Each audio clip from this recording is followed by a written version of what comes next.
Hook mysterious and chilling. What if a letter arrived, with your name on it, written 100 years before you were even born? Amelia thought it was a coincidence, until the storm came, and someone knocked from inside the house. The wind howled outside the old cottage. Rain tapped against the window like restless fingers. Inside, Amelia sat by the flickering fireplace, holding an envelope yellowed with age. She had found it in the attic, buried beneath a stack of newspapers from 1924. The paper crackled softly as she unfolded it. Her name was written on it. But the ink was faded, the handwriting elegant and unfamiliar. Her pulse quickened. The letter began, "To Miss Amelia Rose Turner, from the year 1924. A shiver ran through her spine. How could someone from the past know her name? The words seemed alive on the page. They spoke of a storm, a disappearance, and a warning. Each line felt colder than the one before. The writer claimed to be her great-grandfather, trapped in a time loop, writing letters that reached only those who shared his bloodline. She laughed nervously, thinking it must be a prank. But as lightning flashed outside, the room flickered strangely. The air thickened, and the smell of burning paper filled her nose. The fireplace hissed, though she had not added any wood. Her hands trembled as she read the next lines. They come when the thunder strikes 3 times. Do not answer the knock. Do not open the door. A loud crack split the sky. The first thunder. Her breath caught in her throat. The second followed almost instantly. The walls seemed to pulse with each rumble. Amelia's heart pounded so loudly she thought it might drown out the storm. Then came the third. A deep, hollow boom that shook the windows. The lights flickered, then went out completely. In the silence that followed, she heard it. A knock at the door. Slow, heavy, 3 times. Her body froze. The fire had gone out, leaving only shadows. The letter slipped from her hands and drifted to the floor. Another knock echoed through the small cottage. She whispered to herself, "It is only the wind." But deep down, she knew the wind did not knock. The sound came again, closer now. Not from the door. From behind her. Her breath hitched as she turned slowly. In the dim glow of the dying embers, she saw a figure standing by the attic stairs. A man, soaked in rain, holding a candle that did not flicker. His eyes were hollow, yet familiar. Amelia tried to speak, but her throat tightened. The man raised a trembling hand. In his palm, he held an envelope, identical to hers. Amelia stumbled backward, her shoulder striking the edge of the table. The candle in the stranger's hand illuminated only fragments of his face. Pale skin, drenched hair clinging to his temples, lips trembling as if frozen between words and silence. The storm outside grew wilder, thunder rolling like an approaching drumbeat. Her breath came in shallow gasps. Every instinct told her to run, yet her feet refused to move. The man stepped forward, each motion stiff and deliberate, as though unseen strings pulled him through the air. "I told you not to open it," he repeated, voice cracking with grief. The room seemed to shrink around them. Amelia's eyes darted toward the door, but the knob turned on its own, slowly, as if something on the other side waited impatiently. The man's candlelight wavered. "Listen carefully," he said. "This house stands where 2 times overlap. It breathes when the storm comes. You were not supposed to find that letter." Amelia shook her head, her lips quivering. "But it had my name," she said. "It was meant for me." He lowered his gaze, sadness shadowing his face. "It was meant for the last Amelia," he whispered. "The one who never left this night." The words sank into her like shards of glass. She wanted to deny them, to demand an explanation, but the wind outside screamed louder than her thoughts. The window burst open, scattering rain and ash across the floor. The letter that had fallen now fluttered back toward the fire, untouched by water, glowing faintly in the gloom. Amelia grabbed it and looked again at the writing. The ink had changed. Where once it said, "Do not open the door," new words had appeared below, written in the same delicate hand.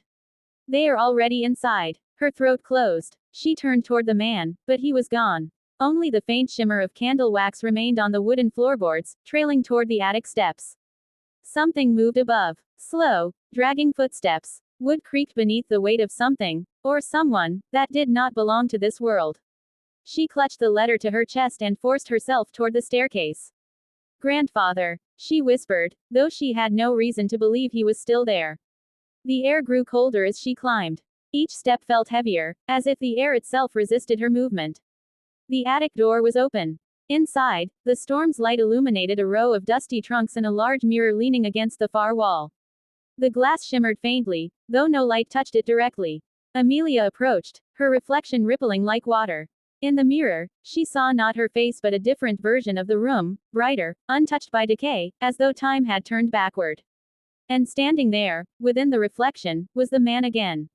He looked younger now, dressed in clothes from another century. He lifted a letter in his hand, just as she held hers. When he spoke, the sound came not from the air but from inside her head. Every generation opens what should remain sealed. I wrote the first letter to stop it. I failed. You must end the cycle. Tears stung her eyes. How? She whispered. Her voice trembled like the candlelight that no longer existed. Burn it before the thunder ends, he said. If the storm passes and the letter remains, time resets. You will take my place. The next Amelia will find your words. Lightning flared, revealing something behind her in the real room. A shape, tall, faceless, its outline shifting like smoke, moved closer. It reached out, and the air hissed where its fingers brushed. Amelia spun toward the fireplace. The embers still glowed faintly. She threw the letter onto the ashes, praying it would ignite. For a heartbeat, nothing happened. Then, blue flame burst upward, spreading like liquid glass. The figure screamed, a sound not made by lungs or throat but by the bending of the world itself. The walls shuddered, the mirror cracked, and 1,000 reflections fractured into shards of light.